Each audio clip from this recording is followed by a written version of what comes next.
ایمان کو مضبوط کرنا 11 صحیح بخاری نمبر 6466 میں موجود ایک حدیث میں حضور نبی اکرم صلی اللہ علیہ وآلہ وسلم نے نصیحت فرمائی کہ اعمال صحیح، خلوص اور اعتدال کے ساتھ کیے جائیں۔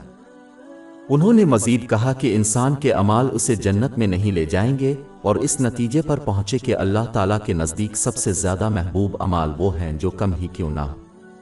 مسلمانوں کو چاہیے کہ وہ اس بات کو یقینی بنائیں کہ وہ صحیح معنوں میں اعمال کو انجام دیں حضور اکرم صلی اللہ علیہ وسلم کی روایات کے مطابق، کیونکہ اس ہدایت کے بغیر اعمال انجام دینے سے اللہ تعالیٰ کی رضا سے دور ہو جائے گا۔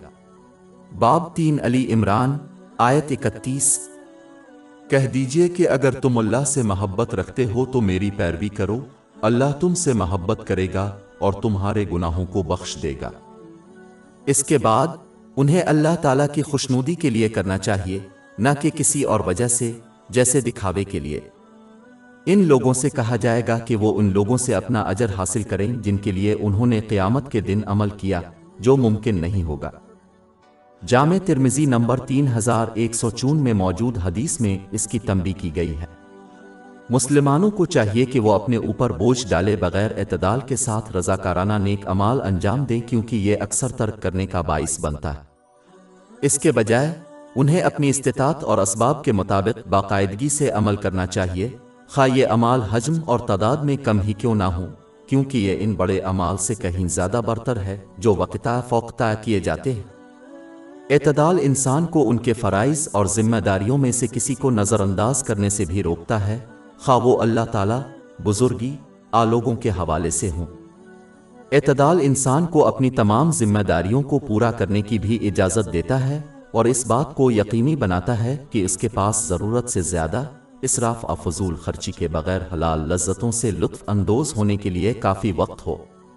آخر میں ایک مسلمان کو یہ سمجھنا چاہیے کہ ان کے اعمال صالحہ اللہ تعالیٰ کی طرف سے ایک نعمت ہے، کیونکہ انہیں انجام دینے کا الہام، علم، طاقت اور موقع اللہ تعالیٰ کی طرف سے آتا ہے۔ لہذا مسلمان صرف اللہ تعالیٰ کی رحمت سے ہی جنت میں داخل ہوں گے۔ اس کے علاوہ خواہ کتنے ہی اچھے کام کیوں نہ کیے جائیں، وہ اللہ تعالیٰ کی عطا کردہ ان گنت نعمتوں کا کبھی بھی مناسب شکر ادا نہیں کر سکتا۔ ان حقائق کو سمجھنا انسان کو تکبر کی مہلک خصوصیت کو اپنانے سے روکتا ہے۔ ایک ایٹم کی قیمت ایک کو جہنم میں لے جانے کے لیے کافی ہے۔